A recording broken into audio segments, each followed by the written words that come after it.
Bonjour à toutes et à tous et bienvenue dans ce deuxième webinaire d'appel à projet organisé par Systématique. On va pendant 1 heure vous présenter l'actualité des appels à projets nationaux et régionaux. Je suis accompagnée aujourd'hui par Lucas Verdon et Frédéric Lemanie de la région Île-de-France qui vont nous présenter tous les deux respectivement les deux dispositifs Grand Lieu d'innovation Leader PIA et l'appel à projet Sésame Filière, financé également dans le cadre du PIA 4. Et je vais vous présenter en début de session l'Innovep Leader PIA et les deux programmes Astrid et Astrid Maturation, financés par la Direction générale de l'armement et l'Agence Innovation Défense et opérés par l'Agence nationale de la recherche. Donc, juste pour rappel, vous pouvez poser toutes vos questions pendant la session du webinaire dans l'onglet questions. Évitez de les poser dans l'onglet chat pour un meilleur traitement des réponses derrière. Les slides, vous pouvez les télécharger pendant toute la session du webinaire en cliquant directement sur les slides et le replay sera disponible dès la fin de la session. Donc, je vous propose de commencer tout de suite nos présentations. Donc, moi, je suis Soumaya Rouane, coordinatrice de l'enjeu industrie et services chez Systématique et je m'occupe également de la coordination des appels à projets. Je vais vous présenter le premier dispositif, c'est l'Innovep Leader PIA. L'Innovep Leader PIA a été lancé au mois de décembre dernier, après une année sans lancement d'appel. Il revient au fil de l'eau avec 3 relevés au mois de mars, au mois de juin et au mois de septembre prochain. L'Innovep Leader PIA, pour rappel, il vise à accélérer l'émergence de nouveaux produits, de nouvelles solutions, services qui ont une portée au niveau national et international et qui sont des projets d'innovation et de rupture technologique avec l'existant, portés principalement par des PME, exclusivement par des PME ou des ETI qui sont en région francilienne. Plusieurs thématiques sont couvertes par cet appel à projet.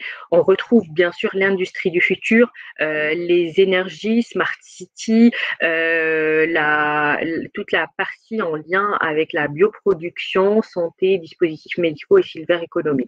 Une attention très particulière est portée sur les thématiques suivantes, sur le quantique, l'intelligence artificielle, la cybersécurité et aussi sur toutes les technologies en lien avec la transformation de l'industrie.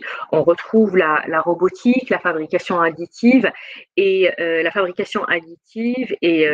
toutes les solutions qui peuvent permettre aux entreprises d'accélérer leur programme de transformation de sites industriels ou de modèles industriels de leurs entreprises. Et bien sûr, la santé est également une thématique prioritaire pour la région Île-de-France. Donc, l'Innovep Leader PIA, c'est des projets qui sont financés à hauteur de 500 000 € maximum, avec un budget minimum global de 150 000 €. Ils sont subventionnés sous forme de 2 tiers d'avance remboursable et 2 tiers de subvention et 1 tiers d'avance remboursable. Les projets sont évalués sur plusieurs critères. On regarde bien sûr le critère, la qualité technologique, caractère innovant du projet, le potentiel du transfert des résultats vers le monde socio-économique, les retombées sur le territoire et au-delà du territoire, et aussi la capacité de l'équipe de l'équipe projet ou de l'entreprise à porter le projet, ses travaux durant la durée de l'Innovep et après, une fois le projet est terminé. Donc la labellisation des pôles de compétitivité est regardée dans le cadre de la sélection des Innovep Leader PIA. Deuxième dispositif, concours Innov, c'est un dispositif qui est également ouvert. C'est un concours d'excellence, un peu différent de l'Innovup Leaderpedia parce qu'il s'adresse uniquement aux startups et aux PME. L'objectif est de encourager des entreprises, des jeunes entreprises ou des PME françaises à accélérer leur leadership dans un domaine ou une thématique donnée. Le concours Innov est ouvert jusqu'au 22 mars prochain. Les projets sont financés entre 1 million et 5 millions d'euros pour une durée qui va de 12 à 36 mois. C'est un appel à projet qui finance principalement des thématiques en lien avec le numérique, la santé, transport, mobilité, ville durable et les énergies. Dans les énergies, on retrouve aussi un axe sur la décarbonation de l'industrie. Donc le concours Innov est un dispositif qui finance au maximum à 45% les petites entreprises, à 35% les moyennes entreprises, avec un taux d'intervention assez important sous forme de subvention à hauteur de 75% et de sub et 25% d'avance récupérable. Je vais passer au troisième appel à projet qui est le dispositif Astrid. Astrid, c'est un dispositif qui est ouvert depuis la fin de l'année jusqu'au 2 mars prochain. Il est financé par l'AID. Cet appel à projet, le premier critère d'éligibilité des projets du programme Astrid, c'est d'avoir un caractère dual dans les cadres des projets, c'est-à-dire des applications qui répondent à un besoin civil et aussi à des applications dans le domaine de la défense.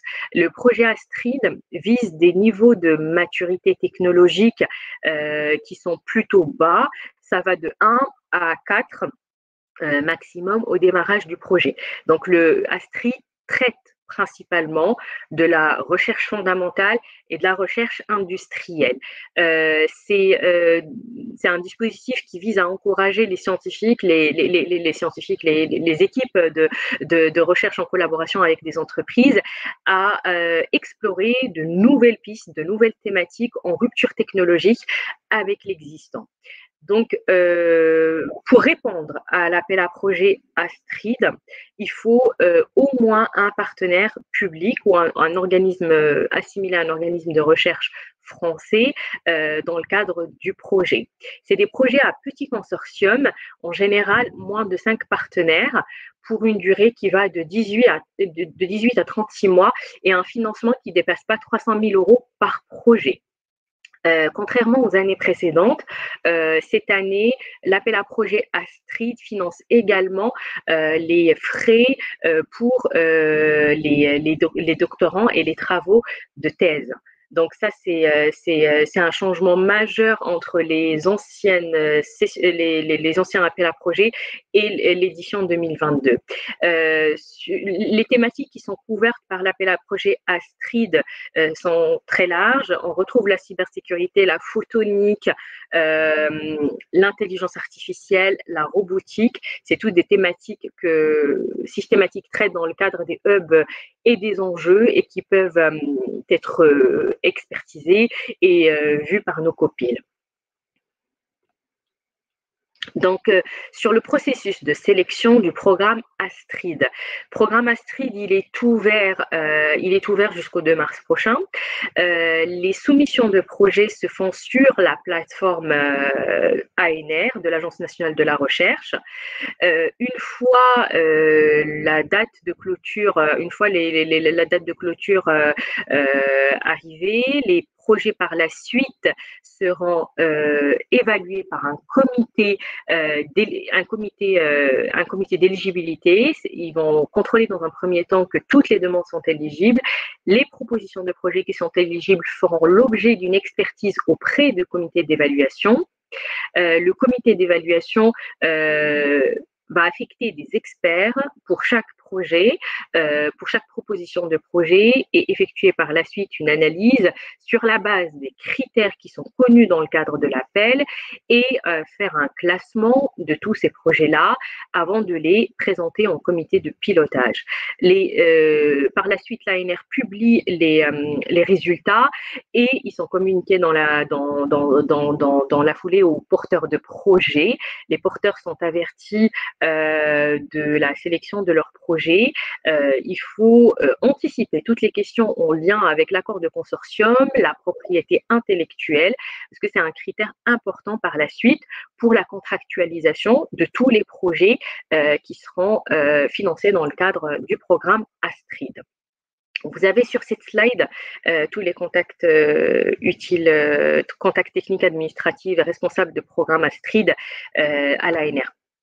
Donc, le deuxième dispositif, c'est un peu dans la continuité du programme Astrid, c'est l'Astrid Maturation. L'Astrid Maturation, il est ouvert sous forme de 2 appels en 2022.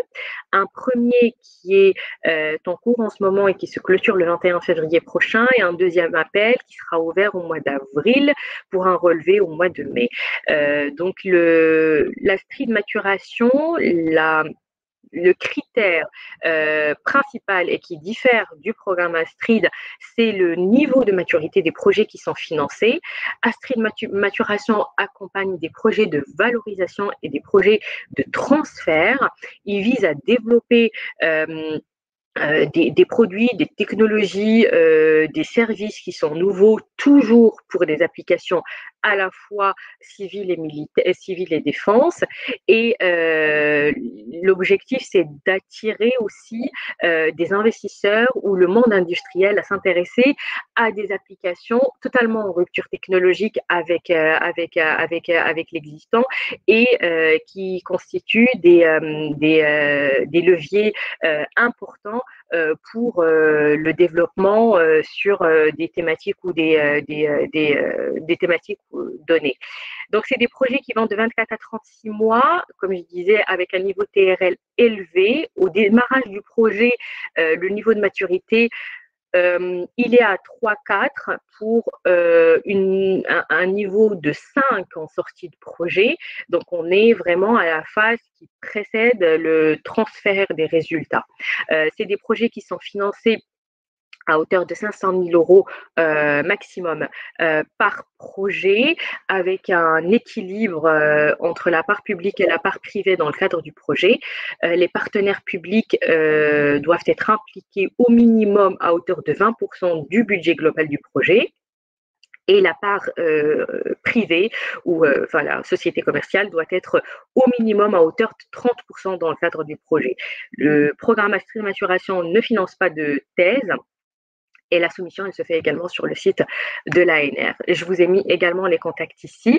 Je vais prendre vos questions sur le chat et je vais laisser la parole à Lucas Verdon pour présenter l'appel à projet Grand Lieu d'innovation financé dans le cadre du PIA 4. Est-ce que vous m'entendez? Très bien, c'est à vous, merci. Bonjour à tous. Donc moi, je vais vous présenter l'un des appels à projets qui a lieu dans le cadre du partenariat entre la région et l'État, donc BPI France, qui s'appelle Leader PIA 4. Et donc moi, je vais vous présenter l'appel à projet Grand Lieu d'innovation. Donc pour certains d'entre vous, vous le connaissez peut-être puisqu'il y avait eu des vagues précédentes les autres années. Et donc là, on relance cet appel à projet. Alors, pour vous le présenter rapidement, de quoi s'agit-il? L'idée avec l'appel à projet Grand Lieu d'innovation, pour nous, c'est de faire émerger à la fois des unités industrielles qui seront partagées, donc on va être sur tout ce qui est unités industrielles partagées, plateformes de services, qui vont permettre en fait à une entreprise et plusieurs entreprises d'une même filière de mutualiser leurs investissements, se dire qu'on aura un équipement un peu commun pour les acteurs d'une filière donnée. Et ces espaces, l'idée, quand on parle de mise en commun, qu'est-ce qu'ils vont mettre en commun? Ça va être des compétences techniques, donc on va se dire qu'on aura par exemple des acteurs de la recherche, publics, privés, qui pourront mutualiser des travaux de R&D et ainsi conduire des preuves de concept, des thèses, des expérimentations, qui vont permettre en fait à chaque entreprise d'améliorer la compétitivité générale d'une filière. On peut aussi envisager des outils collaboratifs, donc ça va être à la fois des outils technologiques, type plateforme d'expérimentation, unité industrielle expérimentale, on va être sur des choses comme ça, ou même non technologiques, hein, on peut avoir des réflexions sur le RH, le design, l'économie circulaire, etc. Le but de tout ça, vous l'avez compris en creux, pour la région et pour l'État, ça va être de renforcer la compétitivité des filières stratégiques franciliennes. Et l'idée d'avoir des lieux en commun, c'est que des acteurs assez avancés ou à l'inverse très innovants mais peu matures puissent partager ensemble leurs découvertes, leurs investissements et leurs expérimentations, et notamment que tout ça bénéficie in fine aux PME, aux ETI ou aux jeunes entreprises. Donc les lieux d'innovation qui seront financés devront en tout cas démontrer un apport concret à l'amélioration de la compétitivité, de l'innovation de la filière concernée. Donc, qui est visé dans le cadre de cet appel à projet? Il faut savoir qu'on aura un répondant unique. C'est-à-dire qu'il peut y avoir des partenaires envisagés dans le projet, mais le projet sera déposé par un répondant unique qui sera le seul bénéficiaire de la subvention. Et ce répondant, ça peut être une entreprise ou alors une structure qui fédère plusieurs entreprises. On peut être sur des entités représentatives des entreprises, une fédération professionnelle, un GUE, une asso, un pôle de compétitivité par exemple, qui serait un répondant unique mais au nom des entreprises d'une filière donnée. On peut avoir aussi un organisme de recherche, public ou privé, ou de transfert de technologie, et même envisager des universités ou des sociétés d'économie mixte. Et comme je vous le disais, le projet pourra associer d'autres partenaires, mais ces partenaires ne seront pas financés dans le cadre de l'appel à projet. On a vraiment un répondant unique qui sera le seul bénéficiaire de la subvention. Le soutien, justement, financier. Donc le soutien financier, il peut s'élever jusqu'à 2 millions d'euros, financés à parité par l'État et la région. Donc sur 2 millions, 1 million d'euros État, 1 million d'euros région. L'aide, elle se présente à la fois sous forme de subvention et sous forme d'avance récupérable. Donc sur les 2 millions, vous aurez 50% de subvention et 50% d'avance récupérable. Les critères, du coup, donc qu'est-ce qui va être éligible au soutien financier et comment vous allez pouvoir être lauréat ou non. Les dépenses éligibles, on va être sur quelque chose d'assez classique. Je ne l'ai pas forcément précisé, mais l'avance remboursable et la subvention concernent vraiment des dépenses d'investissement. On est sur des projets d'investissement. Donc, en lien avec ça, les dépenses éligibles vont concerner les prestations d'études, les coûts d'aménagement de locaux, tout ce qui va être aussi l'investissement de matériel, donc des équipements, des machines, ou de l'investissement immatériel, des logiciels, des solutions digitales. On ne pourra pas, en tout cas la subvention ne viendra pas financer des investissements de remplacement. Et la petite particularité, mais à la marge, c'est que des frais internes d'animation ou de gestion, mais directement liés au projet, pourront être financés à hauteur de 15% maximum. Et c'est vraiment une dépense qui est éligible à la marge. Et principalement, ce dispositif vise à financer d'abord des dépenses d'investissement. Votre dossier il devra présenter, pour être éligible, des dépenses éligibles à hauteur de au moins 1 million d'euros. C'est-à-dire que si sur l'ensemble de vos dépenses, vous avez des dépenses éligibles qui montent à moins d'1 million d'euros, le dossier ne sera pas retenu. Et sur cette base, l'appel à projet intervient jusqu'à 50% maximum des dépenses éligibles, pour un montant maximal de 2 millions d'euros. Exemple, assiette de dépenses éligibles d'1 million, l'AAP peut intervenir pour 500 000. Dépenses éligibles de 5 millions, l'AAP ne dépensera pas les 2 millions. Les critères de sélection, donc sur cet appel à projet, sur ce dispositif, il y a une vraie attention qui est portée à tout ce qui est modèle économique du projet. C'est-à-dire qu'on veut, sur la durée du projet, un minimum de 50% d'autofinancement en ressources propres. Et il faut absolument présenter un plan de financement qui sera équilibré. C'est-à-dire que, je vous l'ai dit, il y a une partie subvention, une partie avance récupérable. Il va falloir les rembourser. Et donc, il faut que le projet présente une indépendance vis-à-vis de ce soutien public à horizon court-moyen terme, 3-5 ans. Ce plan de financement et de soutenabilité, du coup, il faudra qu'il soit viable au-delà des 3 ans, en se disant que quand on commence à rembourser, on est viable. Et le porteur de projet ou les partenaires qu'il a, pour montrer leur engagement, pour respecter ce minimum de 50% d'autofinancement, devront du coup s'impliquer financièrement, significativement dans le projet. Les critères de sélection seront à peu près les mêmes que vous verrez ensuite sur Sésame. On va regarder la qualité scientifique du projet et des équipes impliquées. si on est sur des sujets d'innovation, de R&D, quelle est la qualité scientifique de ce projet-là. En lien avec ce que je vous disais, quelle est la stratégie aussi de diffusion et de valorisation. On est sur des espaces qui ont vocation à bénéficier aux acteurs d'une filière donnée. Donc, qu'est-ce qu'on prévoit pour diffuser ces résultats, faciliter l'accès aux lieux, aux équipements, aux technologies, aux travaux. Le positionnement aussi. Donc, les filières stratégiques régionales sont connues. Elles étaient dans le schéma de l'année dernière. Elles sont en train d'être définies, mais on est globalement sur les mêmes. Donc, il faut que le projet s'inscrive dans ces filières stratégiques-là et que par rapport à ces filières, il soit sur un positionnement, on va dire, assez innovant, compétitif. On ne va pas financer des choses très classiques.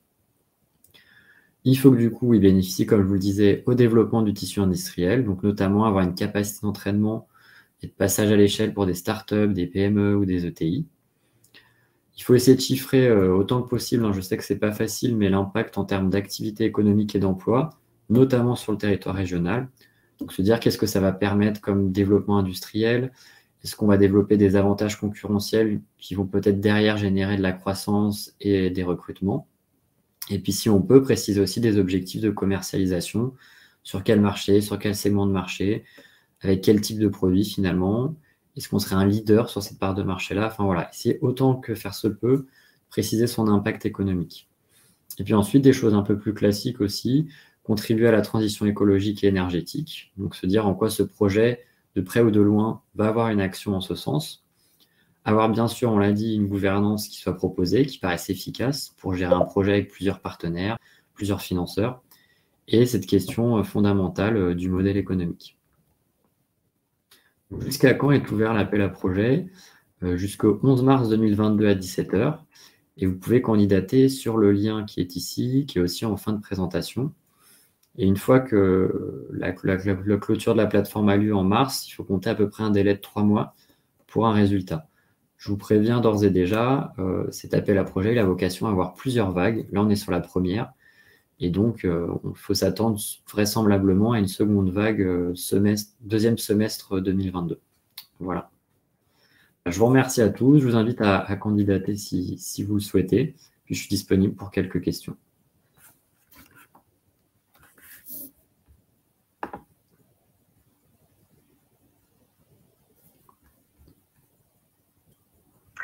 Merci beaucoup, Lucas. Il y a en effet quelques questions dans le chat pour cet appel à projet.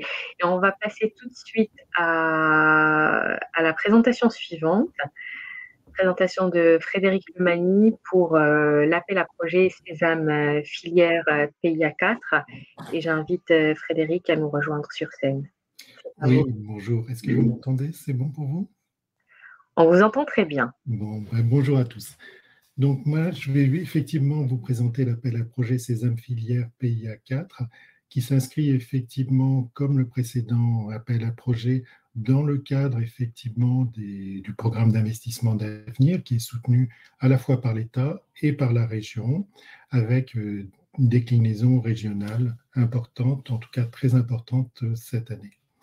Et notamment par rapport au PIA 3 que vous connaissiez précédemment. De quoi s'agit-il? En fait, cet appel à projet, il vise à promouvoir et à faire développer des projets de plateformes technologiques qui sont ouvertes aux PME ETU et qui vont permettre aux acteurs d'une filière, d'un écosystème, d'accéder à des équipements, des expertises, des formations de pointe.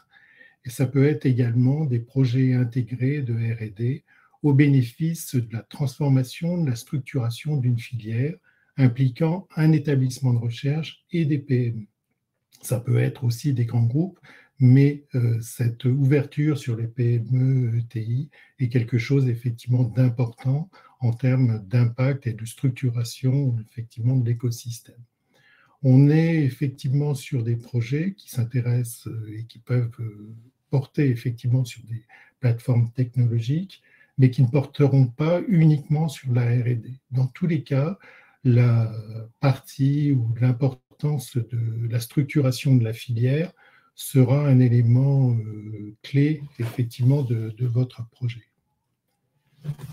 Le but, effectivement, de cet appel à projet, mais de votre projet, sera effectivement d'arriver, de contribuer à la structuration des filières les écosystèmes économiques et à renforcer effectivement au niveau de l'Île-de-France la compétitivité scientifique et technologique des différents acteurs.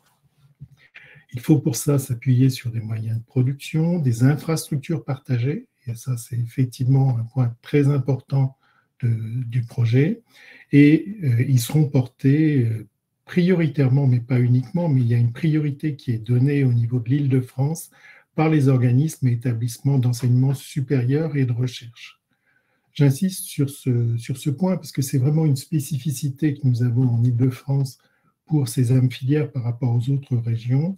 Il y a vraiment cette priorité qui est donnée sur les organismes, établissements supérieurs d'enseignement supérieur.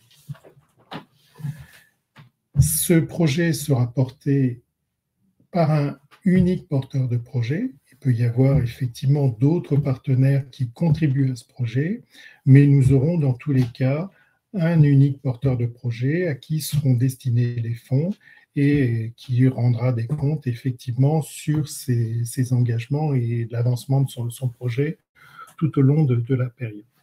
Ce sera, comme je vous le disais, prioritairement un organisme ou un établissement d'enseignement supérieur et de recherche ou encore une structure de valorisation de transfert de technologie qui sera localisée en Île-de-France en relation avec les entreprises PME, ITI de la région. Il peut y avoir des développements sur d'autres régions, mais en tout état de cause, il faut que les investissements et les développements se portent, ou en tout cas soient fortement sur la région Île-de-France et qu'il y ait un impact économique qui s'adresse effectivement sur la région. Le financement est très important et c'est effectivement sur ces éléments qu'il y a des grosses différences et des grosses avancées, on va dire, par rapport aux précédentes sessions de l'appel à projet du PIA 3. Nous sommes sur une assiette des dépenses bien supérieure à ce qu'elles étaient, puisque nous sommes sur des dépenses éligibles de 1 million de francs jusqu'à 5 millions d'euros, qui vont porter sur des projets sur une période de 36 mois, avec un montant maximum de l'aide qui sera donc de 2,5 millions par projet. Donc, ce sont des projets comme l'aide peut couvrir 50% maximum de l'ensemble des dépenses éligibles, qui seront donc de 500 000 euros à 2,5 millions d'euros. Donc, des projets importants. Et chose très importante et élément très important de ce projet par rapport aux précédentes sessions du PIA 3 de ces âmes filières, c'est que nous n'avons pas d'avance remboursable. Nous partons sur le principe d'une subvention à 100% sur ces projets. Donc là, c'est vraiment un élément très, très important pour vous, pour le développement de votre projet, de votre plateforme. Pas d'avance remboursable. Pas d'avance remboursable ne veut cependant pas dire qu'effectivement, on n'apportera pas une importance très forte au modèle économique de votre projet, de votre plateforme. On a effectivement de toute façon sur votre projet une contribution puisque 50% d'autofinancement de ressources propres doit être apporté par votre structure. Et puis, on doit démontrer l'implication financière des partenaires qui vont venir contribuer, qu'ils soient privés, publics, au cours de votre projet et amener votre projet 3 ans à la fin de la période du soutien et de l'aide apportée à effectivement avoir une indépendance économique, en tout cas une viabilité au-delà donc des 3 ans. On doit avoir ce chemin vers une autonomie financière et une viabilité en fait de votre plateforme appuyée par des éléments effectivement de perspective de marché, de chiffre d'affaires, de développement qui seront étayés dans votre dossier. En termes d'éligibilité des dépenses, là encore, nous avons un modèle qui permet de prendre en compte une grande partie des dépenses de création et de développement de votre plateforme, de votre projet, sur la période considérée.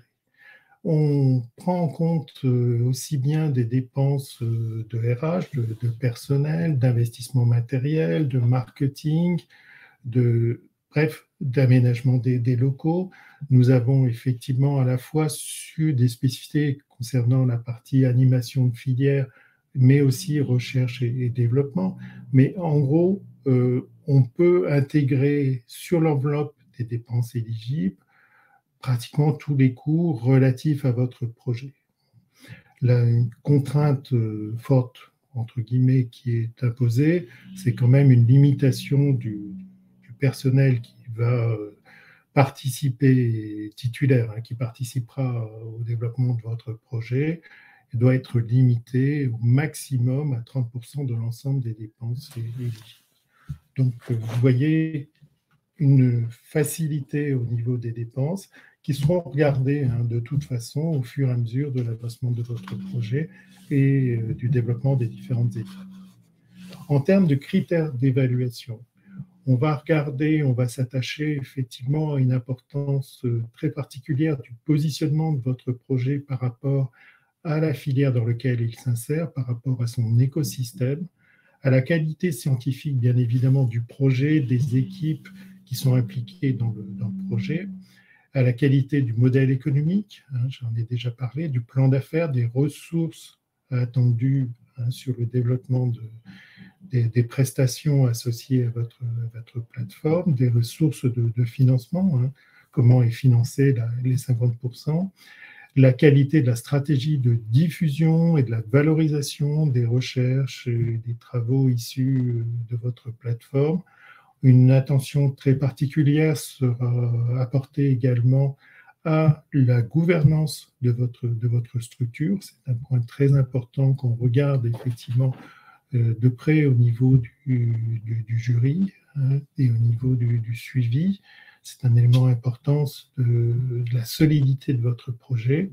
Et puis, on va regarder également les éléments d'impact, d'activité de votre plateforme, de votre projet en termes économiques, en termes de création d'emplois, sur un horizon de 5 à 10 ans.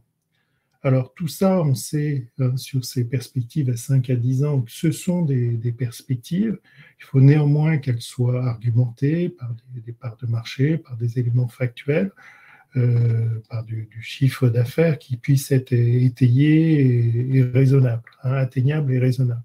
Encore une fois, l'objectif, c'est de pouvoir avoir des marqueurs, des suivis de votre projet dans le temps et de se dire, ce projet, effectivement, au bout de 3 ans, au bout du suivi, de la période de suivi, et puis au bout des 3 ans qui suivent l'aide accordée, il est effectivement, entre guillemets, avec un impact positif sur l'activité économique, sur l'emploi de la région. Il a trouvé sa place et son positionnement dans l'écosystème. C'est ces éléments-là que nous recherchons, bien évidemment.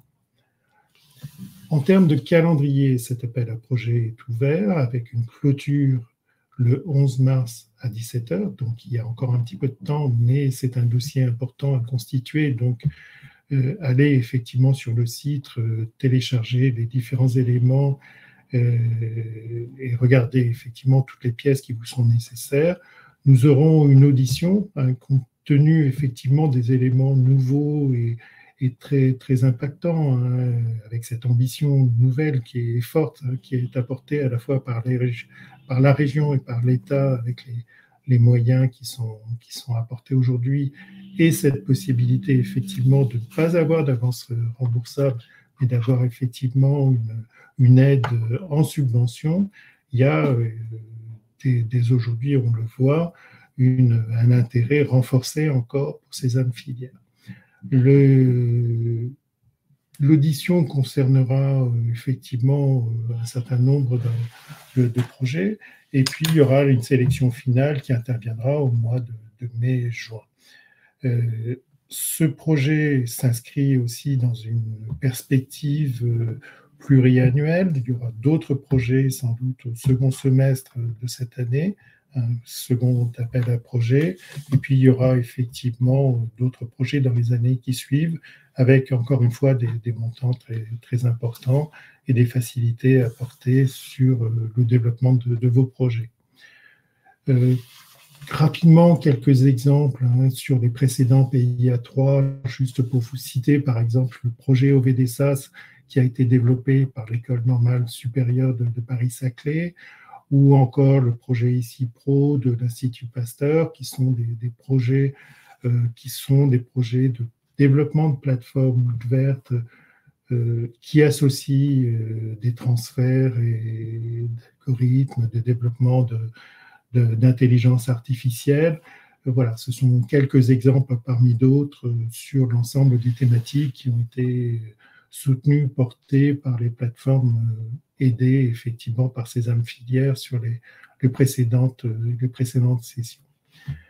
Pour conclure cette présentation très rapide, vous pouvez télécharger effectivement toutes les informations complémentaires sur le site ces âmes filières PIA4 dont vous trouverez l'adresse effectivement affichée ici, ou sur le site de la région, sur le site des aides de la région.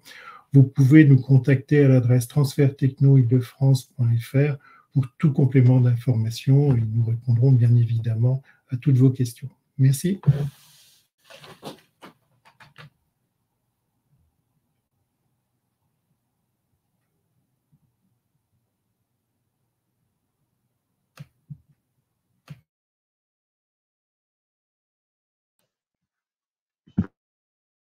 Merci Frédéric pour cette présentation. Les deux présentations grands lieux d'innovation et ces âmes filières ont suscité des questions chez nos participants et je vais prendre la première question pour l'appel à projet grands lieux d'innovation. Est-ce que le bénéficiaire unique, c'est-à-dire le porteur unique de projet, peut-il inclure ses partenaires dans ses dépenses? Je pense qu'on sous-entend derrière cette question, est-ce que des frais de prestation de service peuvent être éligibles à cet appel à projet? A priori, oui, mais il faut que ça reste marginal. Vous avez une idée sur le pourcentage par rapport au budget global du projet, de la plateforme ou du projet? Pas forcément, mais sur d'autres appels à projets ou programmes où on dit que c'est marginal, en général, on est sur du 10-15%. Hein. Mais, là, c'est pas forcément précisé, mais c'est pas forcément ce qui est attendu non plus. D'accord, très bien. Et puis une autre question sur, là je pense que ça concerne plus l'appel à projet Sésame Filière. Dans le règlement budgétaire de l'appel, il est précisé que les dépenses éligibles, investissements non récupérables, amortissement des investissements récupérables, qu'est-ce qu'on entend par investissement non récupérable?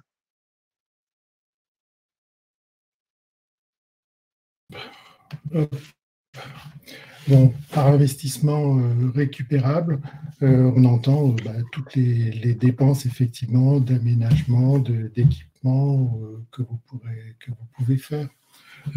Ce sont toutes les dépenses associées en fait aux dépenses d'équipement et de fonctionnement de vos équipements de mise à jour ou autres. D'accord. Alors, une question qui va un peu dans le même sens. Alors, sur les investissements amortissables et dépenses éligibles, qu'est-ce qui est pris en compte? Est-ce que c'est le coût de l'investissement ou uniquement son amortissement? Alors, il faut déjà considérer effectivement qu'on va considérer les dépenses, ça c'est un point important à considérer, au moment où effectivement commence votre signature, ou plutôt vous vous êtes mis d'accord avec BPI qui est le porteur de projet, sur le démarrage effectivement de votre convention. C'est-à-dire par votre convention, vous ne pouvez pas considérer effectivement les amortissements que vous avez faits auparavant. On prendra à un moment T un point de départ. Ça, c'est la première chose. On peut considérer effectivement des amortissements d'équipements ou autres déjà achetés, mais à ce moment-là, effectivement, ils seront sur la période considérée, si vous voulez, ou sur les nouveaux équipements. Très bien. Merci. Pour l'appel à projet Grand Lieu d'innovation, est-ce que l'appel à projet, de la même façon que Sésame Filière, sera republié pendant l'année 2022 ou d'ici horizon 2023? Oui, tout à fait. On envisage deuxième vague, deuxième semestre 2022. D'accord, une deuxième vague. Je pense octobre, mais voilà, à suivre. D'accord, très bien, merci. Et si vous avez d'autres questions, n'hésitez pas à utiliser l'onglet questions. Je vais revenir à l'oral parce qu'il y a eu beaucoup de questions sur l'InnovUp Leader PIA concernant, j'ai répondu sur le chat, mais pour récapituler un peu concernant l'InnovUp Leader PIA, donc c'est un appel à projet qui est destiné aux entreprises PME ETI de la région Île-de-France. Donc, il faut être en région Île-de-France pour prétendre à cet appel au financement d'un InnovUp Leader PIA. Contrairement à un concours d'innovation où les critères sont un peu différents, on est plutôt sur le territoire, vraiment toutes les entreprises sur tous les territoires franciliens, national peuvent y prétendre. L'InnovUp Leader PIA, c'est vraiment par région. Et sur la région Île-de-France, donc on peut avoir des prestations qui en général ne dépassent pas les 30% du budget global du projet. Les prestataires, est-ce qu'ils doivent être obligatoirement en Île-de-France? Non, c'est pas forcément une obligation. Derrière, ce qui va être regardé, c'est que les études ou les travaux que vous allez sous-traiter, on va voir s'ils ont vraiment des retombées directement sur le territoire francilien. C'est surtout ça qu'on va regarder. Et l'InnovUp Leader PIA, c'est des projets qui sont monopartenaires. C'est pas des projets collaboratifs. Et il faut vraiment garder comme fil conducteur, on va dire, durant tout le projet, son montage, les retombées, les recrutements, et puis l'impact vraiment des travaux que vous allez mettre en place. Il faut toujours faire le lien avec la région sur laquelle vous vous trouvez. Et en l'occurrence, pour les projets accompagnés par Systématique, c'est la région Île-de-France. Et on regarde avec vous en amont chez Systématique tous ces critères-là avant le dépôt de projet. Donc, n'hésitez surtout pas à nous solliciter pour expertiser et vérifier avec vous avant le dépôt tous ces critères-là. Je pense qu'il y a encore d'autres questions sur le chat. S'il n'y a pas d'autres questions, on va clôturer cette session et on va vous inviter pour toutes vos demandes d'accompagnement à nous, soit solliciter directement vos porteurs de projets, vos coordinateurs, soit solliciter directement vos coordinateurs de EB